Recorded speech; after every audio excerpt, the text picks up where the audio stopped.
Welcome back to a new week of Out of the Bubble podcast. And today we are turning the table on the beauty industry. And I'm delighted to be joined by Jenni Retourné. Jenni is the founder of Willowberry Natural Skincare, and she has set up an amazing brand, started it in 2017 after nearly 20 years in the beauty industry. And she decided to create something really special. I love her products. I'm a big fan of the PHA exfoliator. It goes with me everywhere. And I really like the fact that she's trying to change the narrative within the beauty industry around aging as well. Her Age Without Apology campaign is something that I know we've got a lot to talk about. So grab a coffee and enjoy. So welcome, Jenni. We finally get to have our conversation. Thank you so much for joining me today. Hi, Rachel. It's lovely to be here. I feel like it's one of those things, isn't it? Social media, when you follow somebody, and I've been following Willowberry brand for a long time, use your products, love them. You feel like you know somebody before you've even met them. So that's what it feels like today. Oh, good. I'm glad. Yeah, I agree. But it's nice because then it just meant I felt nice and relaxed about our chat today. Yes, good. That's what we want. And we've got so much to talk about. And I briefly kind of told everybody in the introduction about, about the Willowberry brand. But let's start off with you. How would you describe yourself in 3 words and why? Myself Yes, or the brand? yourself. Oh, wow. Okay. I'm a mix of sensible and fun. Like, I think straight down the middle. I would describe myself as strong and pretty fearless. Yeah. Love it. I mean, I feel really put on the spot to drag those 3 words out, but that's what would come to mind. Well done. Now, they're usually the ones that the first ones that you think of are usually the ones from the heart. So thank you so much for sharing that. And I'm guessing, from what you've done and the way you've tackled the beauty industry, I think you do have to be fearless and strong. So well done, you. Yeah, and I didn't know I'd describe myself like that, actually. That was interesting that came up. But yeah, I would, yeah. Brilliant. How did it even all start? Because you've been in the beauty industry for a long time. Is it over 20 years worth of experience? Yeah, And nearly 20 years, yeah. so that's kind of from the behind the scenes, the marketing side of stuff. At what point did you start thinking, actually, I want to create something different here for women? Well, I started my career as a beauty journalist, and that was from the age of 22. And I worked on a trade beauty magazine. So we were writing for the industry to read, so brands and retailers and so forth. So it was always the business side of beauty. So it nurtured the business geek in me. But because of that, then, it's really, I experienced beauty from the industry side of things. And I would meet often with brand managers and brand owners and marketing managers. And they'd be talking about how they launched their brand, and I'd certainly think I really want to do that for myself. So it's just kind of there in the background, as my career went on and I became editor of the magazine, and it was always kind of there in the background. And then when I left the magazine, I launched my own marketing consultancy for beauty brands, and I was helping a lot of small to medium beauty brands to grow and to be seen. And I would provide a lot of consultancy as part of that offering. And during one of those consultancy sessions, I just thought, I really should be doing this for myself. I'm telling others how to do it. I'm harboring an ambition to want to have my own brand. So why aren't I doing this myself? And that was the real kind of like light bulb moment of, okay, I'm going to do this. So yeah, that was the seedling of the idea. And then step by step, 3.5 years later from that moment, Willowberry was born. I love that. And that's the thing, isn't it? 3.5 years later, it's a process you have to go through. There's no quick way to get through this, because obviously you had the behind the scenes knowledge for the beauty industry, but the practical side of stuff of making the products, the ingredients, how did you even start with all that? Yeah, well, I naively thought the whole process would take me about 6 months, and it took me a lot longer. I had a baby girl in the middle of all that, so I just thought, throw that into the mix. Yeah. So that slowed things down somewhat. But the first thing I did was I went on a course to learn natural skincare formulation, and I also did courses in skincare legislation, because there's so much legalities around selling skincare. You can't just make your own skincare, put it in a pot and sell it at market, you know, you've got to have followed all the procedures and testing and all of that kind of thing. And yeah, from there, I created a very long to-do list of all the things that I would need to do to be able to launch a brand. And that was everything from, you know, coming up with a name, coming up with the design, creating a website, buying the domain, you know, all the big things and all the little things. And it was a huge list. And then, yeah, just got started from there. And did you, because you've got such a refreshing attitude to the beauty industry. That's why, you know, I'm so drawn to it. I love the fact that not only is it all natural products, but also the messaging and the narrative you use around the beauty products themselves. Did you always know that was your mission? You went into it knowing that that was going to be your core message, or has that evolved? Yes. So anti-aging, you know, the term anti-aging has long been around in the beauty industry. And when I was a beauty journalist, I'd often write about it. And, you know, I didn't give it a second thought. But, you know, I remember, for instance, on one occasion, I gifted someone some product, skincare product for Christmas one year. And they were wildly offended that it was an anti-aging cream. And so, yeah, it's like, you know, that is a very derogatory term. And obviously I wasn't gifting it to them for that reason. Yeah. But, you know, I saw firsthand that offensiveness. And then also, you know, as I started to progress through my career, and then as I started to, you know, think about what I wanted my brand to be about, I remember sitting with my mother-in-law one time and we were looking at some photos and she went, "Oh, Jen, look at all my wrinkles." And I just said to her, "I don't see your face of wrinkles. I see you for the whole person that you are, you know, person that I love." And, you know, I genuinely meant it, because obviously we're not all sitting there looking at each other thinking, "Oh my goodness, look at her wrinkles. Oh dear, Yeah. you know, she'd look beautiful. She just," you know, you just see the people that you love for the people they are, and the people as a whole. And we're our own worst critics. We're the ones that stare closest at ourselves in the mirror and analyze every perceived flaw. No one else is looking at us in that way. And so it was that kind of moment that started my thinking of, I don't want to make women feel like this. You know, I don't want to be selling skincare as a solution to a perceived problem.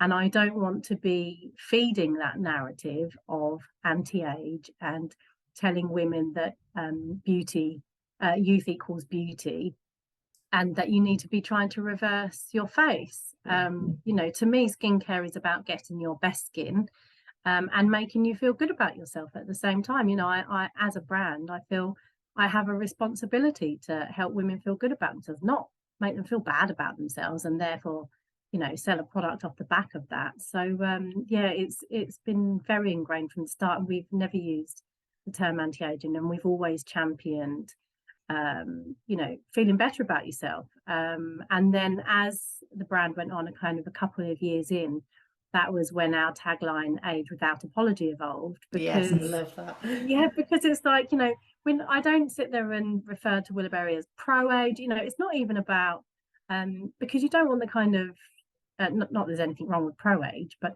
you know, I'm also cautious of not having toxic positivity where it's like, you've got to feel good about Yes. yourself, you know. Yeah.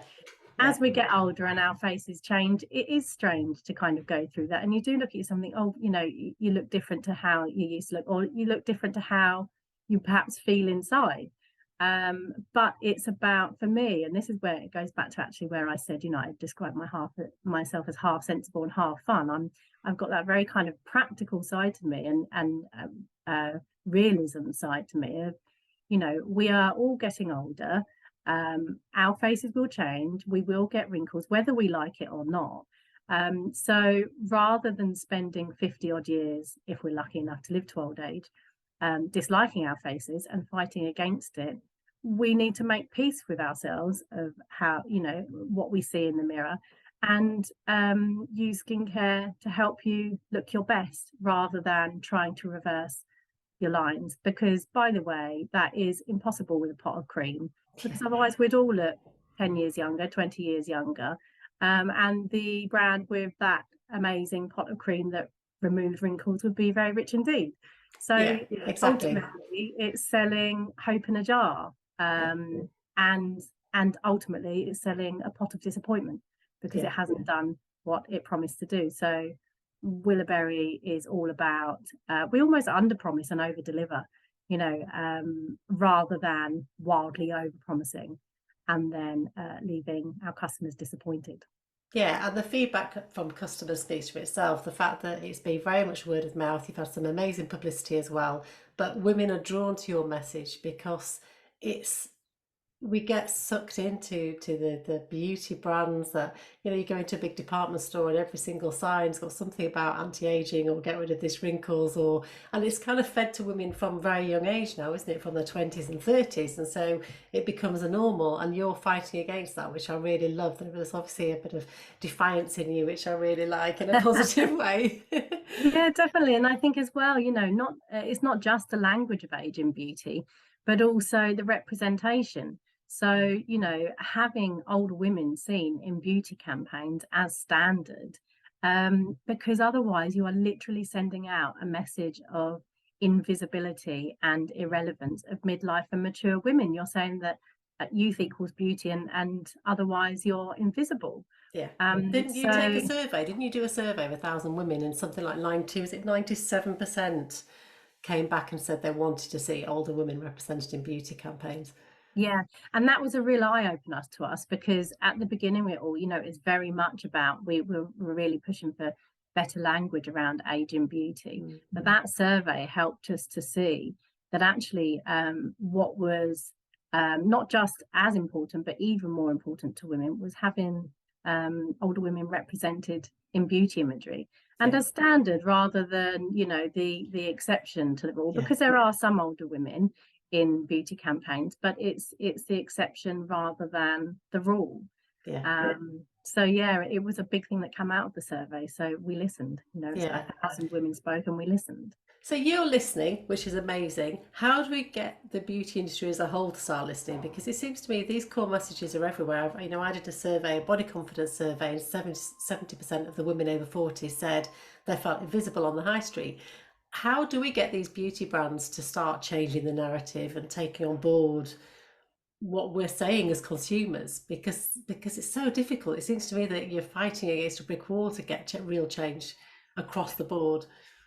Yeah, and I think an important part of it to me with Willowberry is to not be negative about the beauty industry, be slamming the beauty industry or naming and shaming beauty brands. For me personally, that's not what I want to do. I mean, apart from anything else, I've worked in the beauty industry a long time and I Yeah, love it, and like I say, when I was a beauty journalist, when I was in my 20s, I'd use the term and not think about it. So I think it's about opening people's eyes to the fact that, oh yeah, there aren't older women in beauty imagery yeah, as standard. How outrageous is that?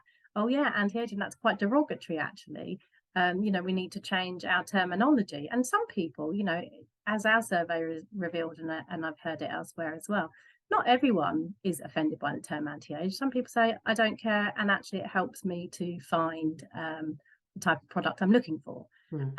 But to me, anti-aging is the last ism that's accepted. I think we yeah, will look back at some point in time and say, oh my goodness, I can't believe that language was acceptable. yeah, So for me, it's about starting the conversations and having those conversations and getting our opinions and thoughts on this discussed and spread across as many people as possible. So across the media, and with beauty brands, to open people's eyes and to encourage change.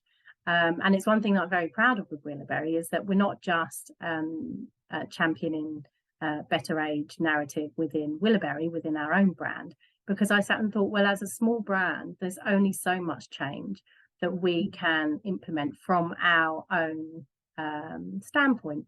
But actually, if we sit there and push for change within the beauty industry as a whole, then we can make much more of a difference. So, for example, this year we launched a National Age Without Apology Month in the month of June. And as part of that, we held an industry webinar with 6 amazing industry experts, really good names in beauty that people were willing to listen to. And we had people from across the industry, top journalists and influencers and so forth, brand owners, attend that webinar where we all discussed these various topics like you and I are today. And I know, for instance, one of the things that came from that was Eleanor at Noon. Noon is an amazing platform for midlife women, and Eleanor's doing an amazing job. And she raised a very good point that one thing we need to be careful with is not making the whole midlife conversation about menopause. Yes, it's a really important conversation to have, and yes, it's really helping women, but actually we need to be careful not to define midlife women as menopausal or a hot flush, a walking hot flush. And she said, I wouldn't call my teenage daughter menstrual, so why would we call midlife women menopausal? We're so much more than that. And so she was talking about this on the webinar, and I thought it was a brilliant point. And I had loads of feedback from the webinar afterwards, and that was one of the points in particular that people were saying, I had never thought of that before. Yes, obviously it's important to cover menopause, but actually we need to be looking wider than that, because it's almost like, okay, we're talking about menopause, brilliant, we're talking to midlife women, tick box, done. Whereas actually, it's just one tiny part of us. So the conversation needs to go much further. So by having those conversations and opening people's eyes and not doing it in a way that's an attack in the industry, because in my experience, I think if you go on the attack, people shy away. I've seen it happen with other brands and industries. Whereas if you do it from a standpoint of, it doesn't matter what's come before, that's done. It matters about how we move forward. So let's have a discussion about this and work out the best way to move forward together as an industry as a whole. So yeah, that's really what I've been trying to work towards.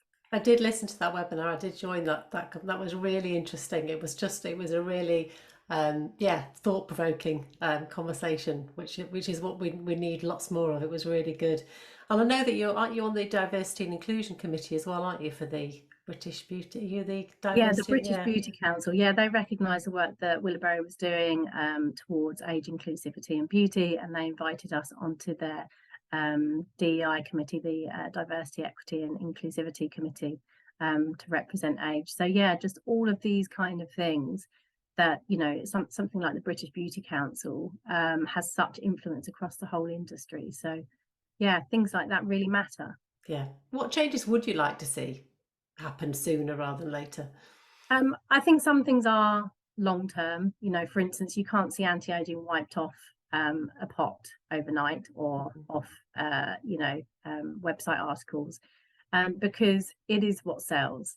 I think anti-aging is one of the, if not the number one category within the industry that makes an absolute fortune. And these brands care about making money, obviously, and the media care about making money in the articles that sell and the articles that get click-throughs, and anti-aging does do that. And with brands, I know that by not having anti-aging on my website, that term, I know that stops me being found as much in SEO.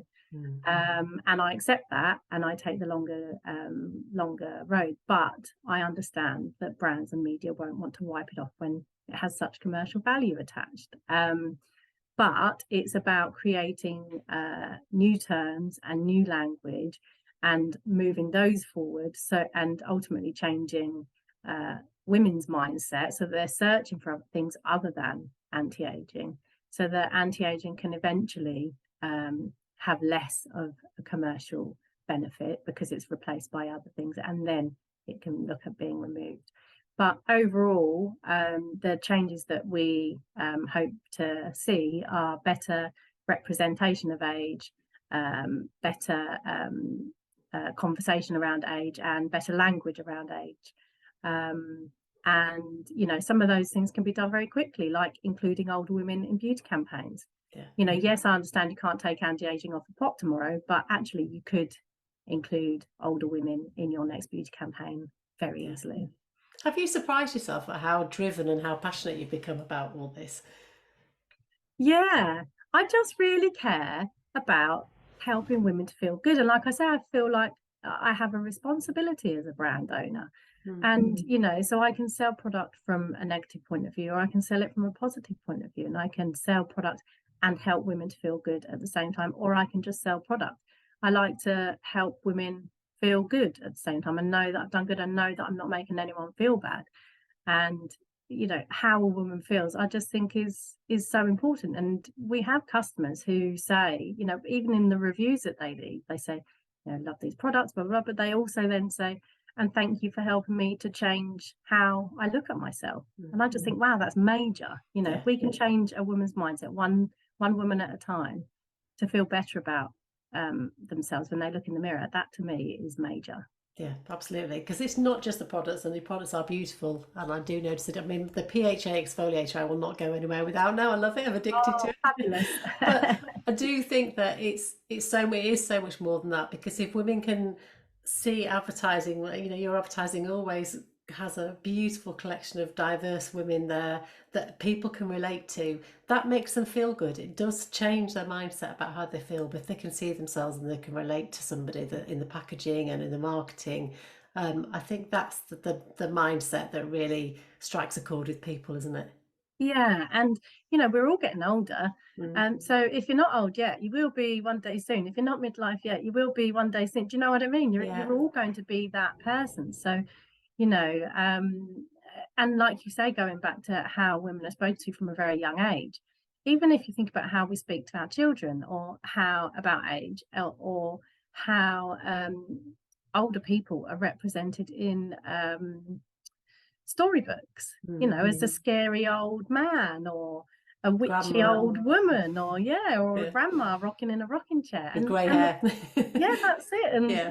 it's like that very kind of one-dimensional portrayal of age, and then just as the invisibility of older women in beauty imagery can affect midlife and mature women, actually, subconsciously you're telling younger women that their age is the age that's beautiful, and you won't want to get older, because then your beauty ends. So So it matters beyond ages. am I right in thinking that you've just hit your 40s I have, this year? So I'm how does about, that feel? How's that? Have you been conscious of that, or is it something that's just kind of passed you by and you've not really thought about? So I turned 40 nearly a year ago. I'm about to turn 41, and so hitting my 40s was a major thing to me. I think, apart from anything else, my mum died when she was 45, and so I just thought, when my mum turned 40, she would have had no idea that she had only 5 more years left to live. And so that to me is like, I think it's a big part of it, of why I sit there and kind of champion age, because like I said earlier, it's a privilege, and let's hope that we do all get to live to old age, because who knows what's around the corner. I don't want to be doom mongerish, but let's if we're on our deathbed, you don't want to look back and go, oh my goodness, those years spent worrying about my face, and I'm only 40, for goodness sake. So that kind of was in the back of my mind. And also, I mean, for me, I think turning into a new decade, especially something like 40, I think is different for different people, because it depends where you're at with life and what you've achieved. So I totally understand that someone might hit their 40s and think, oh God, I thought I'd be married by now, or have my dream job by now, or a house, or whatever it may be. And if they haven't got it, then they might sit there and feel that kind of ticking clock, and and feel negative about it. And for me, I didn't have any of that kind of thing, but it was just kind of, so that's why I celebrated it. That's why I was like, yes, I'm in my 40s. And so it was a combination of those things. But I feel like over the past year, literally since my 40s, especially with so much going on in the world right now, I feel like I have gone through a real kind of process of inward looking, and soul searching, and that's not because it's like I've hit my 40s, I'm going to start thinking like this. It just kind of happened to be, and that's been quite uncomfortable at times of going through that change, and I've had to kind of learn to trust the process and work through that, and know that not everything needs an immediate answer. You know, some things just kind of evolve, and you evolve with it, and you trust that process, and you lean into it, and try to feel comfortable with that rather than discomfort. So yeah, I did really kind of, you know, notice stepping into my 40s. Yeah, it's really interesting. Lots of people I talk to in the kind of early 40s do go through that kind of thought process, and it can be a time of real change and transition. And sometimes the fear of the unknown can hold them back. But it's like you've just said now about the trust and trusting the process. I guess that's something that you do have to learn and work at. Yeah, and I suppose that's it as well, isn't it? Like where you say about we each year, and we're about to do it in January. I'm not sure when this podcast is going out, but we do a New Year Older Me campaign in January. We launched it last year, and we're going to do it again this year. And it's against that message of new year, new you, where it's telling you need to completely change yourself.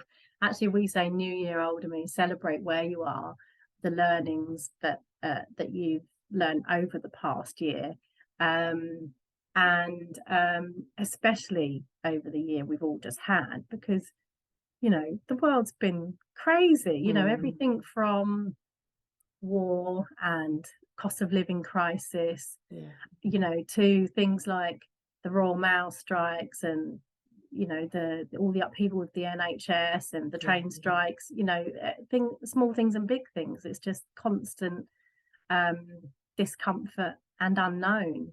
But actually, if you look back on the year and think, what have I learned? You know, like a bit like what I was saying, you know, with the kind of inward looking for myself. So actually, yeah, you know, from the tough times and the uncomfortable times, you do learn lessons, even though, you know, it's not always comfortable to go through. Yeah, definitely. And looking back at this year for Willowberry, then what's been some of the highs? Oh, I mean, getting through it and still having a business that survives and thrives. Yeah, I big am tick. applauding myself right now, because like I say, it's been really hard, and things like, you know, the cost of all of our suppliers, the costs have gone up, you know. And then that's about to happen again with more cost increases in January, and it may happen again in June 23. And so working through all of that, and then, you know, people are able to spend less than ever. And so I've seen so many businesses have to close during this year. So for me, it's like, you know, I'm grateful to have got through that. And, you know, I just think when you go through, you know, like when there was a recession, not that I had a business during the last recession, but I've read before that people say sometimes it's just about battening down the hatches, getting your ship through the storm, so that you come out the other side with the ship still intact, you know. And who knows how long all of this craziness is going to go on for. But one of the highs of this year of 2022 has been launching the National Age Without Apology Month, and having those high profile industry panel talks and that kind of thing. You know, that was a lot to pull together. And I know that it had an impact on influential people's thinking. And I sit and think, you know, I'm one person and one small brand, and we're able to make that wider impact. So never think that as one person you can't make a difference. Absolutely, you're creating that ripple effect and starting those important conversations, and that's really important. And I'm looking forward to. Have you got big plans for next year's then? Yeah, so we've got a new product launching later on in the year next year, which I'm really excited about. I can't reveal too much yet, but it's been a long time in the making. And I've just been a real perfectionist about it. And I think it's one that people are going to absolutely love. So yeah, that is one thing I'm really excited for next year, that finally it's going to happen. Brilliant. And when can we expect to see that? October. Right. Yeah, still a little way off. It'll be worth the wait. Yeah. It's crazy how long these things take, because I've just signed off the formula, but then you have months of testing, and then the months that it needs to go into production, and yeah, everything takes so much time. So the amount of things that goes on behind the scenes, that you have no idea how long everything takes, when you just want to be like, I want to get it out there right now. I'm sure the frustration must be really hard. Are you kind of surprised? Have you really surprised yourself in this journey? The whole of Willowberry. Yeah. Yeah. So I went into it with no fear. And I think that blind naivety is a good thing. Because looking back, I think, God, that could have all been really quiet.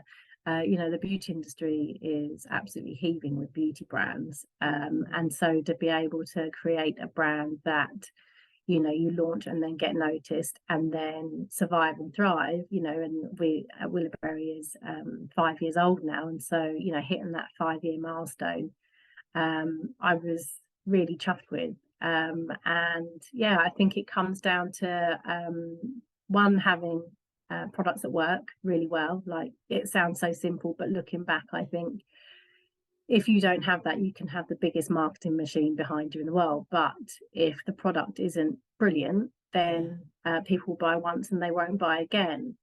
Whereas we have a really high repeat custom rate. And so I realise the importance of that. And I'm really proud of that people come back time and again to buy our products.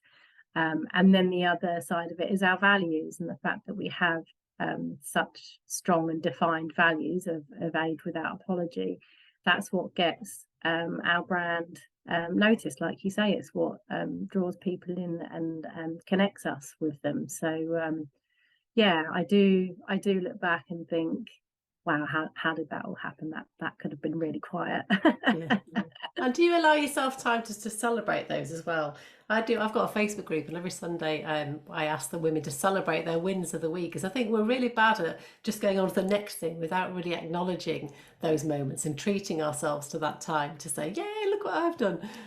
It is so true. And sometimes I look back and I think, oh wow, if you'd have told the me 4 or 5 years ago that certain things would happen, it would blow my mind. And yeah, and like you say, there's the danger of just kind of like, okay, that's great, brilliant, right, next. But yeah, I do like to stop and celebrate things. And one of my friends is very good at saying, if for instance I launch a new product and we have the launch day and it's amazing, and she said, I hope you're celebrating tonight. And Yeah. And the first time she said that to me, I was like, oh yeah, I better. And I got in a bottle of fizz and a pizza. Yay. And took Good. the moment to kind of cheers that and think, yeah, that was months and months in process, and it was a job well done. And so yeah, I do think it's really important. Brilliant. Well, thank you so much for sharing your story. I love the products. I'm a big fan of what you're doing, and I think I'm sure you are going to go on to have more important conversations that will really create some big changes. So keep doing it. Don't stop. I love it. How can people find you, Jenni? We're online at willowberry.co.uk, and you can find us on Instagram and Facebook, and we're at Willowberry Skin. Brilliant. I'll share all those on the show notes. My last question that I ask all my guests: if you were to pay yourself a compliment, what would it be? Ooh, I am proud of my strength, and I am proud of encouraging that strength in others. So I like to kind of lift people up rather than knock them down. So I think it would be something around that. That's lovely. What a great way to end. Thank you so much for your time, and I hope we get to meet in person in 2023. Yeah, me too. Thank you so much Thank for having you. me, Rachel. Bye. Thank you. Bye. How do you feel about the beauty industry? Do you really hate the word anti-aging as much as I do? I'd be really interested in your thoughts on the fact that when Willowberry took the survey of 1,000 women, 97% of them said they wanted to be more older women used in beauty campaigns. And the fact that Jenni is creating these really important conversations hopefully will create a much needed ripple effect for change, and that we will see a more positive attitude and narrative around the aging process, because it's not something to be feared of. You know, older women are amazing, and we've got to adapt to those changes. And yes, our skin changes, we do get more wrinkles, but that's nothing to be feared of. And that's something that I really hope starts to change very slowly, but it is changing. So thanks to people like Jenni creating these conversations. I will be back in a fortnight, but in the meantime, keep being fabulous. And if you would like to connect with more women in midlife that you really feel like you'd like to have more conversations, then why not come and join our Step Out of the Bubble Facebook group. It's a free space, and we have got an amazing group of women that are all at different stages of their journey, all connecting, all supporting one another, sharing their stories and encouraging as they go along. So I'd love to see you over there. Come and join the Step Out of the Bubble Facebook group, and it's free. I'll be back. In the meantime, keep being fabulous.